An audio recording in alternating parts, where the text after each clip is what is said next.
This is Karen with NewClevelandRadio.net, and it's time for Talking Life with Alicia. And we're really going to talk about life, Alicia, today because um, we are going into month 10 of it feels like 110, to be honest. Um, but this pandemic is not going away. And you are in Michigan, I'm in Ohio, and the numbers are increasing again. Um, and little is changing as far as our lives are concerned. We're still supposed to wear a mask. We're still not to socially um, impact each other, so social distance. Um, and our kids are not going to school every single day. Right. So, as I said before we went on air, you happen to be one of the lucky ones. And when I say lucky ones, you have a great support system. You've got your parents, you've got your sister, you don't live that far away. The kids have their dad. And so your kids are sort of living a normal life, so to speak. Because as you said, your kids go to your parents' house every Mhm. day, whether it's from your house or their dad's house, Right. and that's where they're doing their schooling. So what's what does that do for you? I mean, do you want it to stay like this forever? No. Oh, I mean, I- I think, how to put that. So I'm a single parent, and I believe truly my life would look a lot different if I wasn't a single mom. But at the end of the day, thank God my parents are healthy, retired, and love and adore my children and the motto and my sister. Um, when we shut down last March, I had to work from home. That was crazy because like I had my job to do at home, but it was also my job as a parent to make sure the kids stuff and everything was evolving. At least here, like there we have some semblance, like there's some like, okay, this is what the schedule is. I liked when we first went back to school, because right now we're now completely virtual. I liked the fact that my son started sixth grade, but he started in a small classroom and it was half day. He does, we had our own routine. I liked the fact he only had 3 hours of school. I liked the fact that my daughter only had 3 hours of school. Um, but my parents are allowing me, well, I have to work. And so if I didn't have to work, or if I had a partner that I could rely on to pay bills, to have right. life. But my parent, like, because honestly, during this time, who am I going to get to watch my kids? Well, Um, so, and that is the difficult thing because our states are basically saying to us, be careful where you go, who right, you intermingle with. Your neighbor could be the nicest person in the whole world, but if they don't take the same safety precautions as you do, then you're putting yourself in jeopardy. right, Um, and you know, it seems like it's an ongoing conversation, but it's something that I think we have to think about not just for COVID, but as we move forward in the future. Because I think about how many kids went to school prior to this with bad colds, with flu symptoms, mhm, because, like yourself, you have to work, okay? And, you know, not that we're being bad parents, but we sort of encourage our kid, hey, deal with it. You can get sick at the end of the school day. Um, but then I they were never saying, did that. you never did that. You are a good mom. But this is the reason why I didn't do it, because I was the kid who's walking around with 104 fever because of my dad's profession, and who was going to take care of me, Right. and I wasn't dying. So if I wasn't dying, it really didn't matter. Yes. And it's not to say that my parents didn't care. Obviously, my parents loved me very much, Right. but it really that's how people were raised. Right. Exactly. That Exactly. was the time period.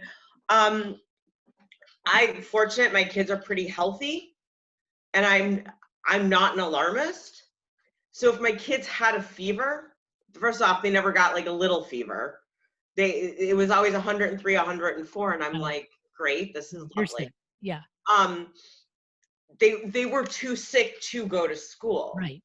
Um, but this whole sneezing thing, like you wash your hand, like there are certain stuff that it was like, I think maybe, and I'm guilty of this. My kids had mental health days. Well, we I just, school became overwhelming or whatever, and they weren't feeling well. But yeah, I really think uh, this whole this is going to change the way schools do things, I think, forever. But change isn't bad. So it'll be interesting to see how it comes up in the future. But honestly, because everything is changing so rapidly now, I don't even think about that. I can't plan for it. I plan for one thing, and the next day or in 12 hours, it's, oh, well, that plan's out the window. I mean, but as a therapist, okay, do you think that's part of your personality that that, yes, I should probably have plan B, C, D, and E, but you know what? It's too overwhelming for me. So instead of doing that, I'm just going to take it one step at a time. so I do both. Okay. Okay. So I do both. I look at the world with all possibilities and change and frequency and whatnot. That's how my head works. Um, because of my kids' personalities, I've also had to change some of my stuff. So like this whole go with the flow type deal, where something wouldn't bother me would bother my son to no end, and then I have to deal with the meltdown. So I have to anticipate the meltdown, or I should have anticipated this. And when I don't anticipate it, usually that's when shit hits the fan. Right. So there's a lot of different facets to that. I think for my own anxiety of practicing, really what I talk to my patients about is I can no longer be anxious about things I cannot control. And you've mentioned that numerous times. And I try to convince myself of that, and I can do it one day, and Mhm, then the next day I just like totally flip out. mhm. It's like, what am I going to do? So, for instance, we're recording a little bit earlier tonight than normal. Why? Right. Because my son, came to me on the weekend and said, by the way, I need to do a podcast, and ours has to start at 6:30. And I just looked at him and I said, it's not going to happen. And he said, no, it's going to happen. Now, we I had to go with the flow. And Right. luckily you were able to go with the flow. I didn't get upset. But today was a whole other story because he came in to test out the equipment because he needs to use it differently. And things weren't working too well for him. And I heard a lot of yelling and swearing. And my first reaction was to get down to the issue. And I come running upstairs like, what are you doing to my equipment? Um, and then I realized that was not my responsibility. I like stopped myself in the tracks. It's like, okay, you deal with it. Went away for a while, came home. He had figured things out, and now things are fine. But I'm always looking ahead as to what is going to be the issue. And sometimes that issue doesn't happen. Well, right. I mean, I have evacuation plans for like how to evacuate the house, and in 4 different seasons in 5 different ways. And it may happen, it may not. I mean, it's like, but it's there, and I've thought about it, and I've put it away. So it's, for me, it's not necessarily a control thing. It's I've already mapped out the possibilities. So if in fact this happens, like school going back to being all virtual for right now because of the spike, Sure. okay, so you know what? Sat down with my parents and was like, and my sister, and was like, what do I need to do to change my schedule to help you out? And of course, it just happens to be like one of the busiest months I've had in my career. And they're looking at me and they're like, you go do you. We have this, but then I have mommy guilt. But then I was like, I have no control over this because I am a single parent. Yes. And I have to be gracious enough of, these are people who I love and trust, who are willing to help me out. And so I can provide for my family, and I can take care of my patients and have somewhat of a tried normal life. But then I look at it too on the positive side of, my kids now have all these memories. Like forever and a day, my son is going to talk about the fact that he and his grandfather did math problems together. Or my daughter, because she loves slime, is going to be like, and my mom will play with her with slime. God bless my mother, but because that is not a mommy thing I will do. And they'll sit, I'll come home into their house and they're sitting there at the kitchen table playing with slime. And and she will forever have those memories. So that part of it, I'm really grateful. Some of the other stuff, like they have seen insights into how I grew up. So that's been a challenge and in itself, because I'm mom, but you can almost see like when my mom gets to be like where, I don't know, I think maybe she thinks I'm 12, like, and it's like, no, I'm an adult, or when we've all lost our minds. Right. And like, but the three of us deal with that as a family unit. But it's hard. And thank God I have it's funny, my very dear friend, my big sister from boarding school, lives out in Arizona. And we talk constantly. She's a single mom. She has a teenage boy. And this morning she says to me, did you ever think 23 years ago we'd be raising our kids together via phone? And I was like, no, 23 years ago, I was thinking of, we're going to live in the middle of Pennsylvania, in the middle of nowhere on a hill. and all the stories we will tell. And it's so funny because it's like the anxiety or the upsetness of life. I don't have that partner at 2:30 in the morning when the world is all asleep and I am not, because I'm posting stupid memes on Facebook to make everybody laugh. And she'll do the same thing. We have 2-3 hour time difference, and it's like, oh, it's 9 o'clock. I can call Cam now because it's 6 a.m. We talked about my nephew, her son, about playing football. Like, should I let him? Should I not let him? So we're using each other because that's really, and she has her parents, although her parents don't live in Arizona with her. But do we, don't we? And the loneliness that involves, because we don't want to go to our parents always because we're adults. Exactly. So there's that whole dynamic too of like, well, my mom and dad are kind of raising my kids, but they're the grandparents. I'm still the mom. My ex-husband's in ex-husband land, and like I'm an island. Well, and I'm not saying that married couples don't have this argument, but at the end of the day, it's you're a team. Hopefully, right. You have a partnership. You have this team, and it's either one's driving the ship and the other one's like, do what you got to do, or hey, like how to work this out. At the end of the day, it really is just me. And my big sister gets it because it's just her. So emotionally, it sucks. Well, And I can relate to it in such a way that back when Alex was from the age of maybe 9 to the time he was 12, I traveled and my husband traveled, but we traveled on every other week. So he was a single dad, I was a single Right. mom, and his mother lived in town. And his mother loved Alex immensely. And so she would pick him up after school.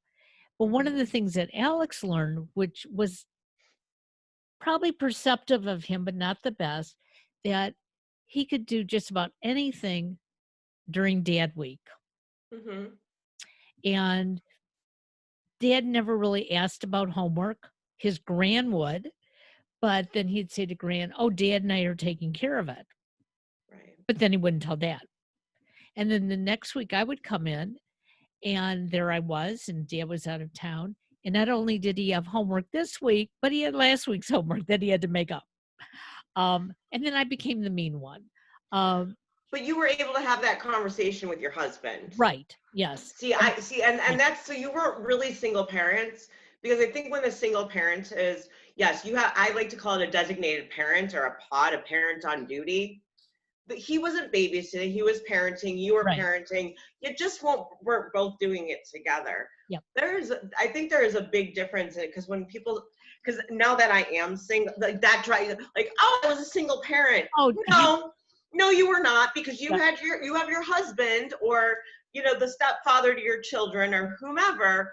At night, you're laying in bed going like, holy shit, Yeah. this sucks. What are we gonna do? And it's like, no, here's Alicia on Facebook going, holy shit, I don't know what to do. And I'm literally, and any decision I'm going to make, or I can't even make alone because of custody. So here's my thing. I have to make a decision. Great. Now I have to go, I have to go into write an email. I never And thought then of I it. get to Yeah. wait to find out maybe today, tomorrow, next week, if he's going to answer the email. If it's a question, I get to go, he's going to ask a question. I'm going to ask a question. He's going to say no. And great. And then I'm going to say, well, what are your suggestions? And he's going to give me a bunch of suggestions, which he in fact knows I'm not going to agree to. And I go, no, great. This is lovely. That's being a single parent. That is absolutely of like, and being a single parent when your hands are tied. And or just the fact of you guys were traveling, but you had each other's back. Granted, not every divorce, like there are people who get along wonderfully and who are friends with their exes, and I applaud them that they actually put their kids first. Not my experience. um, but at the same time, it's like, yeah, at 2:30 in the morning, I don't have the, oh, you know what? Guess what? They didn't do their homework today. And they're like, that's your problem. And then so there is a Yeah. big difference, but it is different when you are living by yourself for that time period. Absolutely. So yeah, so I didn't mean to get snippy with you, but I No, just no, get no. mad if you are not a single parent. But I'm sort of glad that you pointed that out because there are many people that are in a situation like I had been, Yeah. and we feel like single parents, but you're right. You know, I still could pick up the phone and call him while he was out of town. Believe me, he called me almost 10 times a night when I was out of town. Like, where does where do you put his extra pair of shoes? It's like, how many times do I have to tell you this? So I get it. Yeah. Um, but in today's world, um, it's it is so much different than it was when Alex was little. Okay. Yeah. And I know that. And it's just, you know, a difference of 10, 15 years. And you wouldn't think it would be that different. But similar to you growing up, if I told my parents I had a headache in the morning, my mother would take my temperature. You're right. If it wasn't 103 or 104, I was going to get my 2 aspirin and I was going to be told, you're going to school. If you get sicker, you'll go to the nurse's office and I'll have to come pick you up. Um, And I knew that wasn't a good thing because, like you, I had 2 working parents, and I knew that if they called my parents, it was gonna be my mother who had to come pick me up, and she was not gonna be a happy camper. So, a lot of times I went to school with a cold, with some sort of symptoms of the flu, and where I was getting with that is that I think we have learned now that, going to work, going to school, going to the grocery store when you are sick, it is not a good idea. Um, Sometimes we don't have a choice, and I get that, but we have more choices today than we did years ago. I mean, we can get our groceries delivered if we absolutely have to.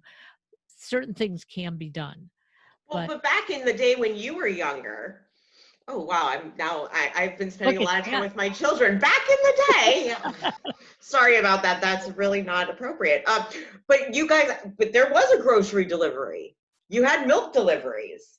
Yeah, you're in right. in Yeah. certain things, like it wasn't Instacart, and you didn't get into cars with strangers. But I mean, there was the grocer, the butcher, or whoever, But that was the ritzy parts Right. of town. But you also had the I want to say it, the shtetl mentality. And for our non-Jewish listener, it's we groups of people, Yes. and they like your aunt lived 2 blocks away, and so if she was going to the butcher, she probably got for the rest of the family, and they all met on Sunday, and they were all arguing with each other, and then it's like here doling out all the food, or they're going to the bakery. Yes. Here, who's Absolutely. getting bread and who's getting Kaiser rolls, and I'm convinced that's why we all had to meet up once a week, was to yell at each other and then divvy up things. But I mean, but it took a village, Yes. and we're hunting and gathering society. We're still not far from that. It's just, I guess we're more civilized as we're entering the Thanksgiving. I have issues with Thanksgiving, and my children all have shared that with their teachers now. So Is that one of your favorite holidays? it disgusts me. I So please share. okay, so Thanksgiving is not about turkey, and I don't remember how it came about. I think it was like I had learned the real meaning of Thanksgiving, and I, honest to God, don't know how old I was when this came about, but that I figured out the Pilgrims friended the Indians, and then they stole their land and killed them and butchered them, and then put them, and then we're so nice here, we'll give you pieces of your land back, and then give you syphilis and alcoholism and everything else. It was insane to me of like, we're celebrating. I'm like, so is it because the Pilgrims were thankful that the Indians saved their lives the first winter, or are like, I never figured that out. And then this is all over a bird. And then like the anxiety over Thanksgiving is just like, who cares? Like, what? Thankful you're not the turkey? Like, I just didn't. It's always bugged me. And then this came about. So like, Max was in, I don't know, preschool. I think it was preschool, and we're reading like, oh, like the happiness of Thanksgiving, and I was like, no, we made friends with these people. I said they weren't even our people, and he's looking at me. I'm like, we were in Europe, honey. This is this. They came over here. They made friends with people. They stole them. They stole their land. They murdered them, massacred them, and then the ones that they left, they shipped them over, like, and now they're displaced people. So Max goes to school, and who knows the meaning of Thanksgiving? And here's my son. Ooh, ooh, ooh. I love it. Yes. And so, yeah, we have the thing. So Max is in 6th grade, and we're talking about when the Puritans and the Pilgrims came over. Well, it's Thanksgiving because it's November. And yeah, in celebration of this, and Max was like, oh. And I was like, what? And he goes, Mom, they still have not told me that version of history. And I was like, version? No, that's what happened. There was no version of it. This wasn't like, oh, edition 3. Like, we're just gonna like. So yeah, so that's my issue with Thanksgiving. Well, and I appreciate that because my family got together for Thanksgiving, but I think in my family's case, it was an excuse to get together. Okay. It was a day that everybody was off. Um, my mother and her sisters would get together and cook. Um, and I never thought of it anything other than the family's getting together for a big meal. Okay. Whether you could have told me it's the third Thursday in November that we're celebrating, and I would have said, oh, that's great. I get to see my cousins and my aunts and uncles. But one of the things I do remember, everybody walked in all dressed up, all happy to be there. But by mid meal, there was arguing going on and there were kids crying and the whole bit. I don't miss Thanksgiving per se with with family. What I don't like is all these people, and I know there's some good ones out there, but when they post on Facebook about, oh, my whole family is getting together and it's going to be wonderful. And the reality of it is, it may, but in most cases, it probably is not. And you sit back and you go, what am I missing? And I did that for many, many years because I had family in Michigan, I had family in New York, and family in California, and we just couldn't all get together. And there were many Thanksgivings and Christmas and Hanukkahs that I would sit here and cry, like, I don't have any family. And then I realized when I called them to wish them a happy holiday, it was like, oh, well, yeah, thanks. And then they'd hang up. It's like, I wasn't going to get much more than that if I had been sitting at their table. Right. So, So it's funny that you say that because so I was a dancer and I performed in the Nutcracker for many years. Well, dress rehearsals, because when the Nutcracker started, dress rehearsals were the day after Thanksgiving because where we were dancing at West Bloomfield High School, they were closed on Friday. So that was our dress rehearsal. So the day before Thanksgiving, we did lighting and did all the teching. And then Friday literally was like 9 a.m. till, I don't know, I think 5 or 6, it could have been later, of dress rehearsal. And we went through the show, which is like a 2.5 hour ballet, like 3 or 4 times. So being a dancer and being a very serious dancer at, age 5 and up, that I'm not going to eat a big meal because because I can't be bloated, fat, or anything else because these costumes are not comfortable, and you're going to sweat your tush off the next day. I learned that at a very young age.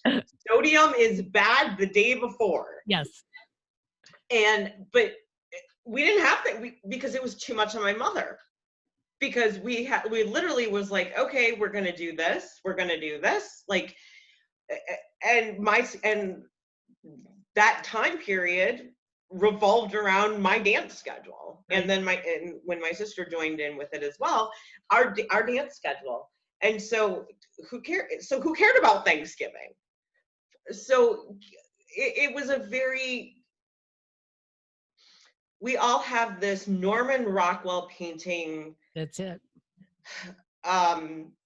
Ideal. It's like the nuclear family. We have this idea of what it is supposed to be. I think because back then, before your time even, that's when everyone got together, was for holidays because they traveled. They were all together, but I don't think it was for a day. I think they because of how much expensive things were, they stayed a month. Yep. And then they left and you didn't see them for 6 weeks, 6 months or, 5 years. It really, and then if you're living down the street from everybody, it was like, oh, the cousins are coming in. Well, in my case, my closest cousin in my age is 13 years older than me. Like, and out of my generation, me and my sister are the baby. Got it. So, but I have baby cousins. I mean, they're adorable. They're in their 20s and 30s. And we've met them. We're family. We have each other's backs. I guarantee we will never have a Thanksgiving dinner together. I just, and here's the thing, like, I refuse to stress out about the holidays. I have no reason to make it perfect. My mother has no reason, because honestly, and I hate to say it, those people are dead. And those people stressed us out to no beliefs. And you know what? So Rosh Hashanah and Yom Kippur, yeah, I stayed in my pajamas all day long. There was no ushering going on. Yeah. I didn't wear makeup. I was very happy. I didn't have to make sure I was dressed appropriately for the fakaked weather that, was like 80 degrees one day and then 40 the next. And I didn't have to put on the fakeness or the pretendness. We didn't have a bunch of people coming over. It was just our family, and we were just together. Right. And you know what? In this Thanksgiving, unfortunately, yes, my kids won't be with me. They'll be with their dad. But yeah, I'm going to be sitting with my sister and my mom and dad, and we're going to have a meal together like we do. Like, it's amazing. You would think I still live there. Because like 4 out of like 7 days a week, we're having dinner together as the family, and I'm not getting dressed, and and we'll probably get into an argument because somebody of something. And so what? Those are the things. Like, I told my mom, I think it was when Max was born, because she would stress out, and I was like, I'm not doing this. Like, I'm not coming. Yeah. I think is how it started. And she was like, what do you mean you're not coming? And I'm like, this is supposed to be happiness. I don't, and my holidays, any of them, pick them, American, non-American, whatever, aren't happy. I legit don't have, I have funny ones, like my grandfather Passover reading the Seder, and he has some X-rated version, and we're all like, I have no idea what he is hallucinating. We've never heard that version, and still can't find that the Siddur to save our lives. But it happened. I mean, that was funny. I refuse to have that for my children, like where they have to sit and they have to, the appearance of crap. Yeah. But that is my personality. Like, would I like to throw a big Hanukkah party? I just like to throw a party. We could call it, Tuesday, not Taco Tuesday, because everyone can do Taco Tuesday. We could call it Tequila Tuesday. I don't care. I like to be around people, and I like to entertain, and I'll celebrate the sun coming up every single day. Well, and I think it's more meaningful when it's not necessarily, on a specific day for something that we could do any day. I could have turkey any day. And to be honest, I use turkey meat, but none of us like turkey, okay? So Right. I won't cook a turkey. We'll have something else. There's certain things that Rich and Alex both like. Never the same 2 dishes, of course. Well, So of course not. I'll make 2 different. But so I just make that day as, okay, I'm going to make you this, and all of us this, and we'll sit down and have dinner, and in 10 minutes we'll be done. Yeah. But when I get together with my family in New York, which we had thought we would do over the Thanksgiving week, at that time, we planned this back in July when we really thought maybe COVID was going to be over. And we thought, well, that's great. We'll drive up on the Monday, before. We'll stay for 5 days. By that time, we'll be tired with each other, but it would be nice. And then when we realized we couldn't do it, I really thought I was going to be upset. And I said, you know what? When we can do it, we will drive up, and we will.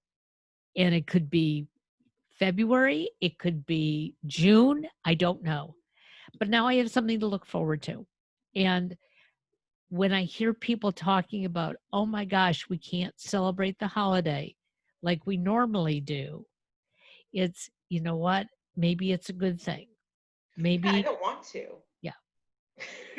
Quite frankly, I don't want to. I mean, there's a lot of things, but I think we all get stuck in these like woulda, shoulda, couldas, and how can I do this differently? And I always talk. I've done it on here. I do it in my practice. I do it with my kids. I want it to be meaningful. Like I have to tell you, I love Christmas.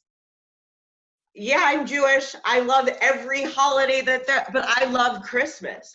I love the pageantry of Christmas. I think it is really, really cool. First off, the first blended family. I think that Joseph did an amazing job. The story is incredible. All these people bringing gifts and taking care of the mom and everyone doting on this like it's a fantastic. Let's celebrate. I should have my birthday celebrated like that.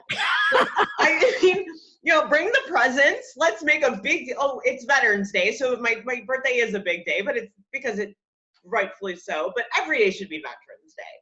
But I mean, and then like, I love the midnight mass of Christmas.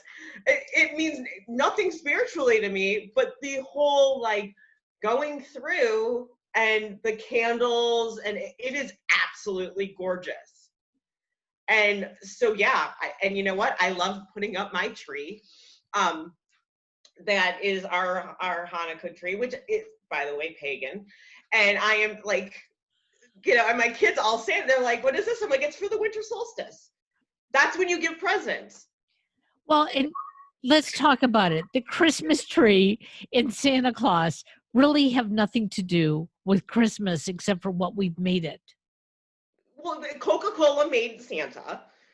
Well, he was made before then, but okay. Papa Frost. I mean, you had somebody who was delivering toys.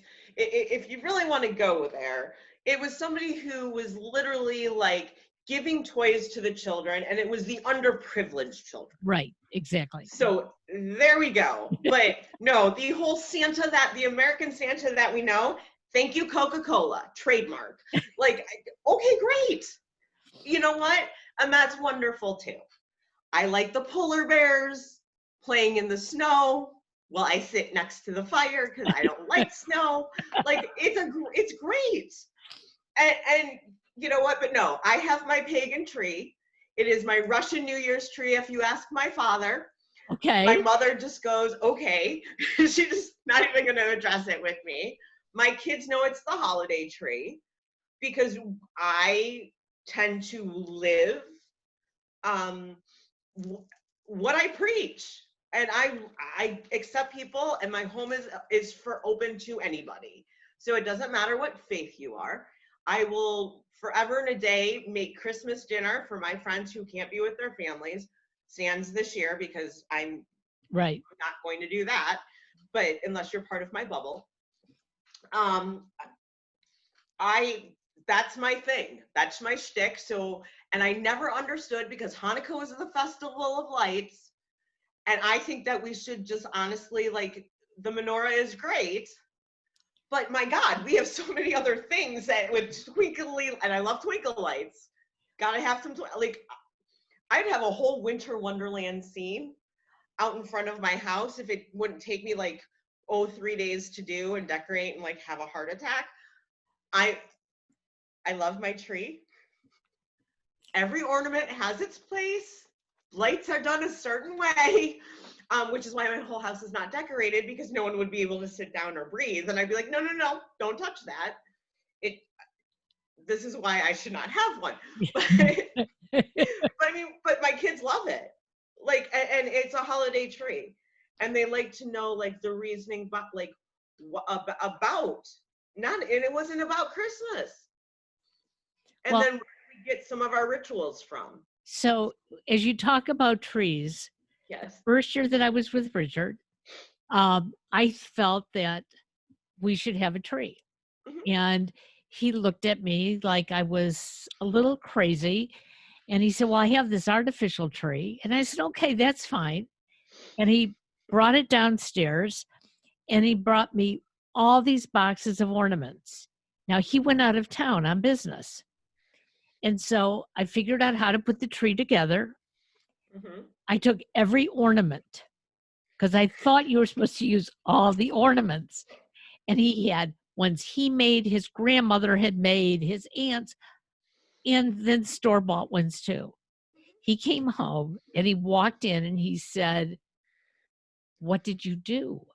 And I said, "I put all the ornaments on the tree." Now, I didn't like it, but I thought I was doing him a favor. And he said, "Very nice." And I thought he really meant it. So Christmas morning, his parents came over for breakfast, Mhm. and his mother sees the tree and she goes, "Did Richard do that?" And it was like, "No, I did. I was so proud." And she goes, "I haven't seen some of those ornaments in 50 years." Oops. And now I was a little bit embarrassed. Did she want them back though? No, she told me to throw them out. But then the next year, what I did was we got a real tree because I wanted to see what that was really like. And I decorated it my way. Mhm. Like none of those ornaments. I went out and I got blue and silver, and my tree was blue and silver for Hanukkah. That's Um, mine. and then every year I had a themed tree up until probably Alex was about 12 or 13. And he finally said, "We don't have to do this anymore." And it was like, that's fine, because I did it all and then I took it down. So as we talk about holidays, we all can create our own holiday atmosphere. And Mhm. obviously that's what you do. Yeah, I mean, my house is a three-ring circus on any given day. So I think at this point in time, I'm now 44 years old. I mean, I've always kind of like pretended I was a 20-year-old adolescent anyway, so nothing should change that way. But I'm not going to, this virus scares the crap out of me, so I don't, but I make fun of it. I mean, I call it the vid, and like, someone sneezes and I'm like, oh, you gotta get in line for that corona. Like, I'm just obnoxious about it because that's how I'm containing my anxiety. Because again, you can't control what you can't Right. control. And um, it's not political. We have this disease, we have this thing out there. Nobody seems to be, everything is changing at a moment. We just don't know, which I believe in the summertime we had this conversation of, oh, we just don't know. Guess what? We still just don't know. And there are some people that makes a little crazy, and I just kind of go, okay, so I can't hang. It's a great excuse. Oh, the government won't let me take my civil liberties away. Oh, I'm sorry, I can't go sit with Aunt Joyce and listen to her whine and complain. I don't have an Aunt Joyce, by the way. I'm just using it. So if anyone does, I'm not making fun. Joyce Brothers for some reason popped in my head, but like, I'm not. I can't come.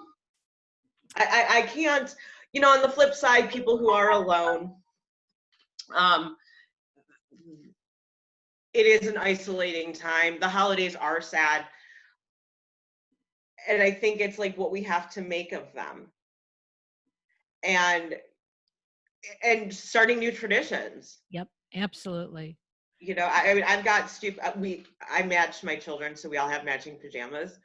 And since my parents don't watch my podcast, so I got us all the whole family. We all Wow. have matching pajamas this year. Yes, I got everyone Hanukkah presents. We have a dreidel with a mask on because 2020 has been the longest, shortest. I don't know. Like, can we take a mulligan? I don't even know at this point in time. I was like, you know what? This has to be marked with something, just for the fact of like, it changed everything. It changed relationships for the better and for the worse. Right. We got to see the goodness of people. We also got to see the real crap of people. And then we get to see people who just give zero F's. So look at that. I'm just kind of clean it up. About humanity. And we're seeing it global wise. We're learning, and I think I said this before, I refuse to say social distancing because I am a social butterfly and I talk to people a gazillion times a day outside of my patients. And it's a physical distancing, but we're physical creatures. I can't imagine not touching my children. I can't imagine not giving someone a hug, which sucks. Right. I totally agree. And I mean, I have given my children hugs because I figure if they're going to get this thing, then they might as well give it to me and we will suffer, the three of us together. Now, granted, I don't want to give them this disease and I don't want to, but I've had to listen, I had to have that conversation with my parents, the what if conversation. What if I'm on a ventilator? What if the kids are at their dad's, I get sick? What is going to happen? And then here's the other thing too, is what if I get them sick and my sister sick? Because I'm the one who's going to have to take care of them. And I'm okay with that. But that impacts everything else. And I thought about it and I was like, so I'm just gonna sit on my couch and die by myself. Like, and I'm going to go through this horrible thing. Now I'm a tough cookie and I can get through anything myself. But I mean, at that point, because I am so stubborn, I don't have someone to say, hey, you know what? Your breathing's kind of going, Alicia. Maybe you should call 911. Like, it doesn't, I'm that stubborn, which is not healthy either. You know, those conversations. And I think that's so important today that we haven't had those conversations in the past. We put them off. I know one of the things that Rich and I did this year, we went and not that we have much to leave my boys, but we did a living will. We got things all in place. And then we put together a will, which basically says whatever there is, half and half. And as difficult as that was, because when you say that you are, a 44-year-old living in a 20-year-old body, okay, or brain space. Inside, I feel like it. It's not, I don't look like a 20-year-old body. But, I'm young at heart, but I'm not so dumb and naive to think, I would be that dumb and naive if I didn't have children. But, there are days that, the two of us, we don't feel like we're 70 years old. And so putting that all together, it was sort of like, geez, what are we doing? And then I said, you know what? Once it's together, I can think about, I can still have the brain of that 20-year-old if I want to, or the 40-year-old. But now my boys know what we want and how we want it. They don't have to think twice. And I'm blessed because my parents did the same thing for us. And so I didn't want to leave them, coming into, my office and saying, oh, where's the insurance policy and what do we do next? But I think COVID has made us talk a little bit more about it. And it has brought us together for the good or the bad.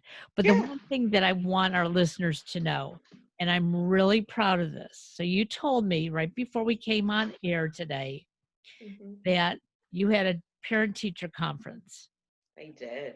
And Max is like up at the top. He's a rock star, all on his own. He's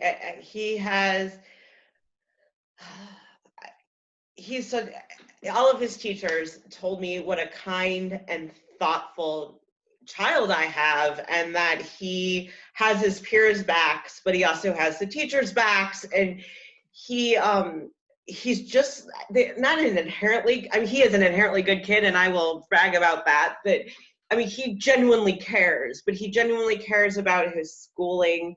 He's got lots of questions. One of his history teacher was like, I actually told Max I don't have an answer because he was very upset or concerned or something that why did they do this and didn't do it this way? And she was like, I have no idea. It happened in the 1800s. Like, I mean, he got upset about a 2016 election. I was like, babe, that was like 4 years ago. Like I don't know why that happened. And honest to God, it was some race that I didn't even know about, like some senator thing. And I was like, we can't, it happened. Like, Yeah. but he has a quest for knowledge, and he is thoughtful and caring, and he loves to learn. All of which he loves to actually like learn and not like learn by mistake like his mom. So, Yeah. I mean, I like say it's very hard because he's almost a straight A student on his own volition. I do not push it. And I looked at him when he doesn't like, he didn't get a good grade, and I was like, eh. And he's like, eh. And I was like, so you're not going to Harvard? Like, this is not, I'm not, do you want me to yell at you? I could care less. It's sixth grade. It's one grade. Did you try your hardest? Yeah. Do you know how you screwed up? Yeah. Or no? Well, let's figure out how you screwed up and let's learn from that. Right. That's life lessons. And you know what? For a kid who has, his parents were like, and I do feel bad, but and a lot of this, you know, his parents were separated when he was in kindergarten. So he got through a divorce. He got through part of his education, undiagnosed ADHD combination type, to being diagnosed, to trying to figure out the right medication, to having a sister, to, you know, having, you know, living in two different households, switching schools, significant people and insignificant people in his life dying. And yet this kid wakes up every day and is like, hi, I love I'm it. here. And you know what? Starting middle school is never easy. And the fact that he is confident in himself, according to his teachers, he is outgoing, and he embodies everything that I wanted to instill in him. Yeah, I am a very happy and proud mom, and I had nothing. This is all him, because I just want him to be happy. So, as my proud moment. But it is partially you, because like you said, you know, if he got a poor grade, you didn't berate him for it. You said, hey, what did you learn? And how can we make it better? And that's really, you know, what we're getting out of these podcasts is that, yeah, none of us are perfect. But you know what? We can get through it, but we have to have that mindset to do that. We can't wait for somebody else to tell us to be happy or to take the first step. Oh, I would agree. I mean, I tell everybody I am perfectly imperfect. I put the dysfunction in function. I'm living my life as best I can, and trying to teach my kids like what I believe is like the correct path. It's the correct path for me. And I'm still going to be me at the end of the day. So you can take it or leave it, or shove it up your ass. I really don't care. I mean, but that's me. But at the same time, if you're on the ground, I'm not going to kick you. I might laugh and I'll help your ass up. But because I am a therapist and I'm not vicious. But I mean, there is the other part of me, the human talk with Alicia, that is very much of all we have is together to get through this. Happiness sometimes is a choice. How we're going to get through it is a choice. And every day is not going to be roses and sunshine and gumdrops and rainbows. No, it's not. And so that's why my tagline is always peace, love, health, happiness, and wealth. And however you define it, that is up to you. Because that I firmly believe that. Well, we will Your talk son's going to be mad after your least favorite holiday, but we'll be getting ready for Hanukkah and Christmas and New Year's and Festiva and yeah, all those things. So in the meantime, give Max a big hug for me. Tell him I'm very, very proud of him. And we'll talk again in 2 weeks. Absolutely. I can't wait. Bye. Bye.